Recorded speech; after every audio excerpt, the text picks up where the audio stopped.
Hello friends, welcome in my YouTube channel NCERT smart classes. और आज हम करेंगे क्लास 10 के मैथ्स का चैप्टर नंबर 10 मस्ट डू का है। इससे पहले मैंने चैप्टर 4 और चैप्टर 5 की वीडियो डाल दी है, तो आप जाके उसे देख लीजिए।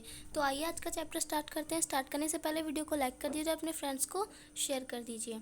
तो आइए, इस चैप्टर में हम वृत्त चैप्टर पढ़ेंगे।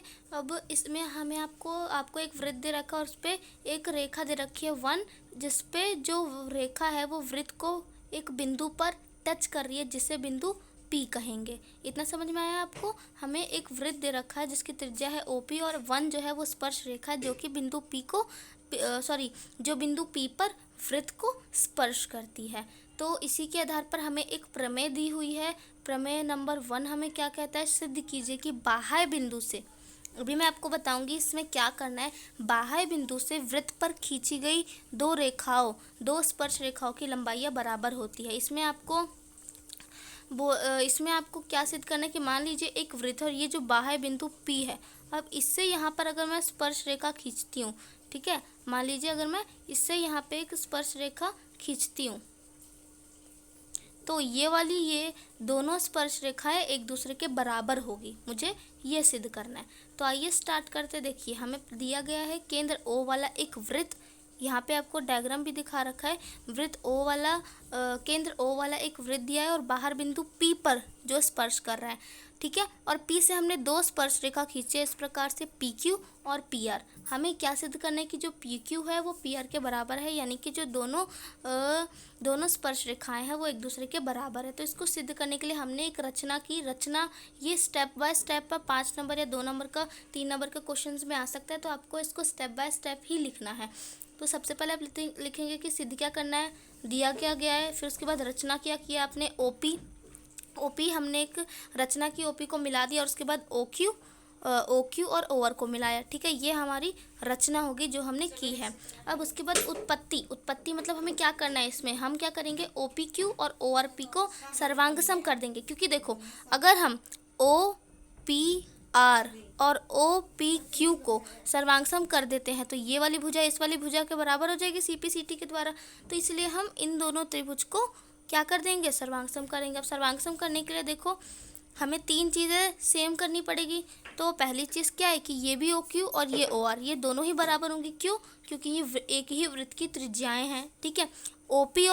OP बराबर होगा OP के। क्यों? क्योंकि ये उभयनिष्ठ है, दोनों में कॉमन है। और यहाँ पे जो कोण बनेगा और यहाँ पे जो त्रिज्या से जो कोण बनता है स्पर्श रेखा पर, वो 90 डिग्री का होता है। तो दोनों ही त्रिज्याएं और दोनों ही स्पर्श रेखाएं हैं, तो दोनों पर ही कितने का कोण बनेगा, 90 डिग्री का कोण बनेगा। तो कोण 1 इज इक्वल टू एंगल 2, यानी कि 90 डिग्री। तो त्रिज्या स्पर्श रेखा पर लंब होती है। तो इससे हमने यहाँ पे लिख दिया। अब हमने 3 चीज़ें प्रूफ कर दी, तो क्या हो गया, हमारा जो ट्रायंगल OPQ था वो ट्रायंगल ORP के सर्वांग होगा। किसके द्वारा? RHS नियम द्वारा। यहाँ पे हमने 90 डिग्री एंगल का यूज़ किया, तो RHS नियम द्वारा सर्वांग हो गया। अब CPCT के द्वारा PQ बराबर PR।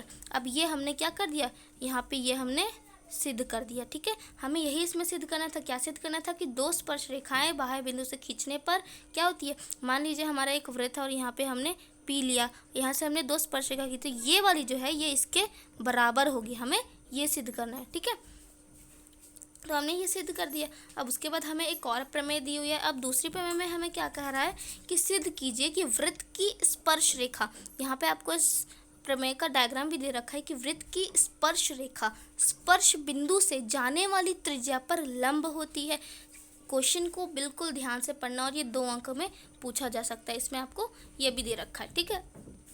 तो इसके लिए हम क्या करेंगे, देखो, सबसे पहले तो हमें यहाँ पर एक वृत्त दे रखा है, केंद्र O दे रखा है और एक स्पर्श रेखा दे रखी है XY, और हमें स्पर्श बिंदु दिया हुआ है P, ठीक है। तो हमें क्या बताना है कि ये जो OP है ना, ये XY पर लंब है, यानी 90 डिग्री का कोण बनाती है। हम ये कैसे सिद्ध करेंगे, तो दिया गया है केंद्र O वाला एक वृत्त, ठीक है, और बिंदु P पर स्पर्श रेखा जो है स्पर्श रेखा पर स्पर्श करती है। सिद्ध क्या करना है कि जो OP है वो परपेंडिकुलर है XY के। अब हमने रचना क्या की, इसके लिए बिल्कुल स्टेप वाइज लिखना है आपको भी ऐसे ही। हमने रचना क्या की, XY पर P के अतिरिक्त, देखो हम डायग्राम को देख के समझेंगे, XY जो रेखा है इस पर P के अतिरिक्त एक Q बिंदु लेंगे, एक कोई अतिरिक्त बिंदु लेंगे Q, और फिर O को Q से मिला देंगे।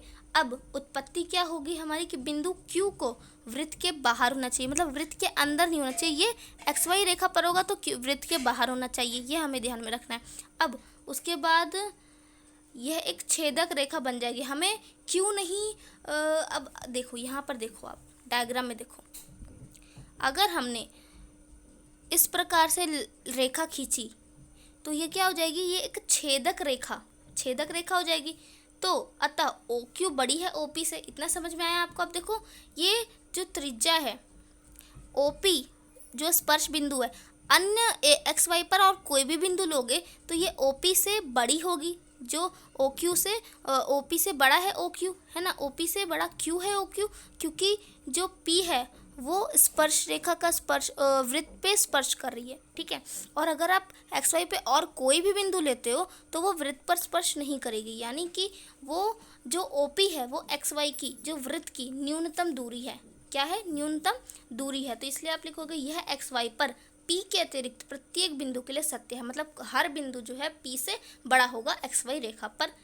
अब अतः OP जो है बिंदु O से XY की न्यूनतम दूरी है। अभी मैंने बताया कि जो OP है वृत्त में, जो आपकी OP है वो क्या है, वो XY की न्यूनतम दूरी है, मतलब सबसे कम दूरी है। तो OP हमेशा ध्यान रखिएगा, न्यूनतम दूरी क्या कहलाती है, लंब होती है। न्यूनतम दूरी क्या होती है, लंब होती है। तो आप लिख देंगे लास्ट में इति सिद्धम, मतलब हमने सिद्ध कर दिया, हमें जो भी सिद्ध करने को दिया था, ठीक है। अब हमारे पास कुछ क्वेश्चंस इससे रिलेटेड दिए हुए हैं।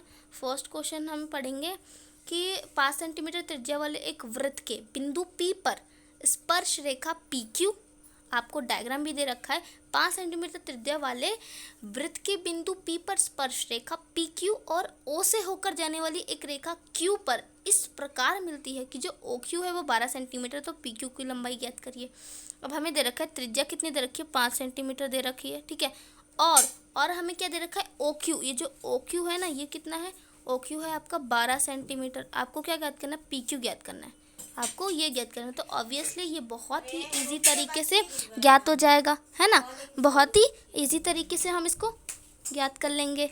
तो सबसे पहले हम लगाएंगे पाइथागोरस प्रमेय। पाइथागोरस प्रमेय लगाने के लिए हमें क्या करना होगा, सबसे पहले हम लिखेंगे कि हमें क्या क्या चीज़ें दी हुई हैं। तो OP जो त्रिज्या है वो 5 सेंटीमीटर है, OQ 12 सेंटीमीटर है और OPQ 90 डिग्री है। 90 डिग्री है ना, क्योंकि देखो यहाँ पे, क्योंकि जो स्पर्श रेखा और जो त्रिज्या उसके बीच में 90 डिग्री का कोण बनता है, अभी हमने प्रमेय पढ़ा, तो इसलिए हम लिख देंगे यहाँ पे त्रिज्या स्पर्श रेखा पर लंब होती है। अब इस समकोण त्रिभुज में क्या होगा, OQ का स्क्वायर बराबर OP का स्क्वायर प्लस PQ का स्क्वायर पाइथागोरस प्रमेय द्वारा। तो हमें OP कितना दे OQ कितना दे रखा है, 12 का स्क्वायर, 12 दे रखा है, तो 12 का स्क्वायर बराबर OP कितना दिया 5, तो 5 का स्क्वायर और PQ हमें ज्ञात करना, तो PQ का स्क्वायर, 12 का स्क्वायर कितना होता है 144, 5 का स्क्वायर 25 और PQ का स्क्वायर। अब अगर हमें PQ का स्क्वायर ज्ञात करना है, मतलब PQ ज्ञात करना है, तो पहले PQ का स्क्वायर ज्ञात करना पड़ेगा। अब इन दोनों को माइनस करेंगे तो 199 आएगा, तो 199 आएगा। स्क्वायर को हटाने के लिए हम रूट लगा देंगे, तो जो हमारी PQ की वैल्यू है कितनी आ जाएगी, √119, ठीक है, ये हमारी PQ की वैल्यू आ जाएगी। उसके बाद हमारा नेक्स्ट क्वेश्चन है, नेक्स्ट क्वेश्चन में हमें क्या दे रखा है, दी गई आकृति में TP, देखिए ध्यान से पढ़ना बिल्कुल कि दी गई आकृति में TP और TQ O केंद्र वाले वृत्त की 2 स्पर्श रेखाएं हैं। यदि POQ 110 डिग्री हो तो PTQ ज्ञात कीजिए। अब हम पहले डायग्राम को देखकर इसको पढ़ेंगे, इसको समझेंगे। देखो TP और TQ O के केंद्र O वाले वृत्त की 2 स्पर्श रेखाएं हैं, जैसे कि आप पूछ रहे हैं ये TP और TQ स्पर्श रेखाएं। अब यदि POQ 110 डिग्री, ये वाला एंगल आपको 110 डिग्री दे रखा है, तो आपको क्या करना है, PTQ ये वाला एंगल ज्ञात करना है। अब इसको ज्ञात करने के लिए हमें इसमें क्या ट्रिक लगानी होगी, देखो एंगल 1 बराबर है एंगल 3, है ना, ये 90 डिग्री और ये भी 90 डिग्री। अभी हमने पढ़ा था कि जो 2 स्पर्श रेखा होते हैं 90 डिग्री का कोण बनाती है, तो यहाँ भी 90 डिग्री बनेगा, यहाँ भी 90 डिग्री होगा, तो ये दोनों बराबर है। क्यों बराबर है, क्योंकि त्रिज्या स्पर्श रेखा पर लंब होती है। अब हम इसमें क्या, आप देख रहे हो कि चतुर्भुज, एक चतुर्भुज है, तो चतुर्भुज के चारों कोणों का कितना योग होता है 360, तो हम लिख देंगे, हम यहाँ पे ये लिख सकते हैं कि कोण 1 प्लस कोण 2 प्लस कोण 3 plus 110 degree equal to 360 degree चतुर्भुज के कोणों का योग होता है। अब हम इसमें वैल्यू पुट कर देंगे, 1 की जगह 90 रख देंगे, 2 एंगल तो हमें ज्ञात ही करना है, और 90 रख देंगे 3 की जगह और 110 रख देंगे। अब अगर हमें जो एंगल 2 है वो ज्ञात करना है, तो क्या करेंगे, 360 में से 290 माइनस कर देंगे, तो जो हमारा एंगल 2 है वो कितना आ जाएगा, 70 डिग्री, यानी कि हमारा PTQ एंगल T कितना आ जाएगा, 70 डिग्री आ जाएगा। ठीक है, यहाँ तक क्लियर है। उसके बाद हमारा थर्ड क्वेश्चन है। देखिए थर्ड क्वेश्चन में क्या कह रहे हैं हम कि सिद्ध कीजिए कि एक वृत्त के व्यास के सिरों पर, एक वृत्त के व्यास के सिरों पर खींची गई स्पर्श रेखा समांतर, यानी ये दोनों जो रेखाएं होंगी वो समांतर होगी, हमें ये सिद्ध करना है। तो सबसे पहले हम क्या करेंगे, ये मान लीजिए ये AB है, ठीक है, तो AB वृत्त का व्यास है, M और N दो स्पर्श रेखा है, तो हमने इसका नाम N रख दिया, इसका नाम N रख दिया, दो स्पर्श रेखाएं हैं। अब OA लंब है M पर और OB लंब है N पर। हमें इस डायग्राम में दे रखा है, ये हमारा O है ना, OA किस पर लंब है, इस पर, और ये सॉरी एक सेकेंड, इसमें जो डायग्राम बनेगा ना वो इस प्रकार से बनेगा बच्चों। ठीक है, ये जो आपका व्यास है ये क्या है, AB है, और ये N है और ये M है। अब ये जो OA है ये लंब है N पर, और जो OB है वो लंब है M पर, आपको दिख रहा है। अब इसके बाद हम क्या करेंगे, कोण 1 बराबर है कोण 2, क्यों, क्योंकि दोनों 90 डिग्री है, अभी हमने सिद्ध किया था प्रमेय में। परंतु ये एकांतर आंतरिक कोण है, परंतु ये अगर आप इसको देखेंगे इस प्रकार से बन रहा है, तो ये क्या है, ये 90 डिग्री और ये भी 90 डिग्री। आप देख रहे हो ये एकांतर अंतरित कोण है, एकांतर अंतरिक कोण है, मतलब कि ये दोनों रेखाएं समांतर हैं। ठीक है, तो इससे हमारा सिद्ध होता है कि M बराबर है N के, M समांतर है N के। उसके बाद हमें फोर्थ क्वेश्चन दे रखा है। फोर्थ में क्या कह रहा है कि एक वृत्त के परिगत एक त्रिभुज ABC है जो वृत्त को 3 बिंदुओं X, Y और Z पर स्पर्श करता है। हमें एक त्रिभुज, एक वृत्त के परिगत त्रिभुज दे रखा है जिसका नाम क्या है, त्रिभुज का नाम है आपका ABC। ठीक है, अब ये जो है वृत्त ये 3 बिंदुओं पर टच कर रहा है, 3 बिंदुओं पर टच कर रहा है जिसका क्या नाम है XYZ। अब यदि AX 2 सेंटीमीटर, CZ 4 सेंटीमीटर और BY 3 सेंटीमीटर है तो त्रिभुज का परिमाप ज्ञात कीजिए। त्रिभुज का परिमाप कैसे ज्ञात करेंगे, सबसे पहले तो हम लिख लेंगे कि किसी बाह्य बिंदु से वृत्त पर खींची गई स्पर्श रेखाओं की लंबाई बराबर होती है। यानी कि अगर हम ये डायग्राम बनाएं, ये इस प्रकार से, थोड़ा सा मेरा टेढ़ा हो गया, आप ध्यान से बनाइएगा, ये डायग्राम बनाए तो ये वाली जो देखो ये दोनों स्पर्श रेखाएं हैं तो ये इसके बराबर होगी, ये दोनों स्पर्श रेखाएं हैं तो ये इसके बराबर होगी, और ये दोनों स्पर्श रेखाएं हैं तो ये इसके बराबर होगी। ठीक है, तो हम लिख सकते हैं यहाँ पे AX बराबर AZ और BY बराबर BX और CZ बराबर CY, तो इसकी वैल्यूज डाल देंगे। अब त्रिभुज ABC का परिमाप AB plus BC plus CA। ठीक है, अब AB किससे मिलकर बना है, AX और BX से, BC किससे मिलकर बना है, BY और CY से, और CA किससे मिलकर बना है, CZ और AZ से। अब देखिए यहाँ पे आपको ये डायग्राम जो दे रखा है ना, इसी के आधार पर एक क्वेश्चन पूछा था। ये डायग्राम आप देखिए, इसी के जो लंबाइयाँ और जो एंगल्स है वो इसमें दिए हुए हैं। अब हम इन सब के मान रख देंगे, तो जो हमारा त्रिभुज का जो परिमाप है वो 18 सेंटीमीटर आ जाएगा, तो ये हमारा हो जाएगा आंसर। अब उसके बाद हमारा नेक्स्ट क्वेश्चन फिफ्थ क्वेश्चन है। फिफ्थ क्वेश्चन में हमसे कहने कि एक बिंदु Q से एक वृत्त पर स्पर्श रेखा की लंबाई, एक मान लीजिए बिंदु Q है, यहाँ पे आपको डायग्राम दे रखा है, इससे वृत्त पर स्पर्श रेखा की लंबाई 24 सेंटीमीटर है। ठीक है, 24 सेंटीमीटर, और Q की केंद्र से दूरी 25 सेंटीमीटर, तो वृत्त की त्रिज्या ज्ञात कीजिए। बहुत ही इजी क्वेश्चन, 3 नंबर का है, पूरे नंबर आप ले सकते हो। कैसे, सबसे पहले ये तो आप देख के ही समझ गए होगे, इसमें पाइथागोरस प्रमेय लगेगी ना। अब OPQ 90 डिग्री है, क्यों 90 डिग्री, क्योंकि जो त्रिज्या है उस स्पर्श रेखा पर लंब होती है। अब समकोण त्रिभुज में, क्योंकि ये समकोण, अब 90 डिग्री हमने बता दिया कि ये 90 डिग्री, अब हम इसमें पाइथागोरस प्रमेय लगा सकते हैं। अब हम पाइथागोरस प्रमेय लगाएंगे तो क्या होगा, OQ का स्क्वायर बराबर OP का स्क्वायर प्लस PQ का स्क्वायर, वैल्यूज रख देंगे। अब हम OP का स्क्वायर निकालने के लिए 625 में से 576 माइनस करेंगे तो OP का स्क्वायर कितना आ जाएगा, 49 आ जाएगा। अब स्क्वायर हटाने के लिए OP बराबर कितना हो जाएगा, √49 किसका स्क्वायर होता है, 7 का होता है। तो जो OP की वैल्यू यानी जो हमारी त्रिज्या है वो कितनी आ जाएगी, 7 सेंटीमीटर। तो लास्ट में आप लिख देंगे अतः वृत्त की त्रिज्या कितनी है, 7 सेंटीमीटर है। यहाँ पे आपका ये क्वेश्चन कंप्लीट होता है। अब हमारे पास 6 क्वेश्चन दे रखा है, एक वृत्त के परिगत चतुर्भुज ABCD खींचा गया, मान लीजिए इस प्रकार से खींचा गया। अब हमें सिद्ध क्या करना है, हमें सिद्ध करना है कि AB प्लस CD बराबर है AD प्लस BC के। ये भी 3 नंबर का क्वेश्चन में आ सकता है, इंपॉर्टेंट क्वेश्चन है।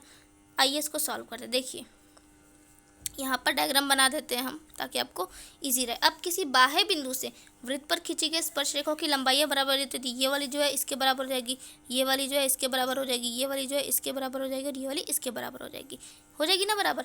अब हम इसको लिख देंगे इस प्रकार से, ए पी बराबर ए एस समीकरण 1, बी पी बराबर बी क्यू समीकरण 2, सी आर बराबर सी क्यू समीकरण 3 और डी आर बराबर डी एस समीकरण 4। अब समीकरण 1 2 3 4 को जोड़ने पर हम इन सबको लिख देंगे A P plus B P, C R plus D R, A S plus A P plus B P plus C R plus D R equal to A S plus B Q और C Q plus D S, C Q plus D S. अब हम इसको short bracket में कर देंगे A P plus B P plus C R plus D R equal to ये। अब ए P plus C D, अब ये जो है ये क्या है, ए बी है, और ये जो है ये क्या है, सी डी है, और ये जो है ये क्या है, ए डी है, और ये जो है ये क्या है, बी सी है। ठीक है, तो इसी को हम इस प्रकार से लिख सकते हैं ना कि ए बी बराबर है सी डी और A D plus A B plus C D बराबर है A D plus B C.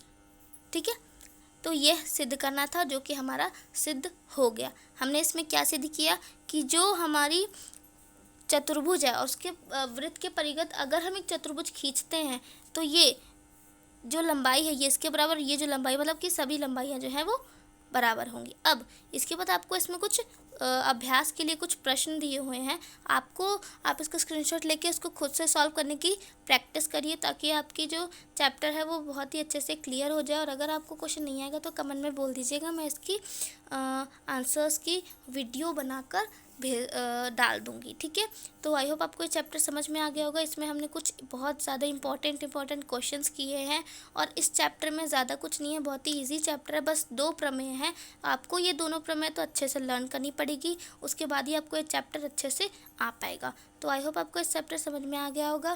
Thanks for watching this video, bye bye, take care.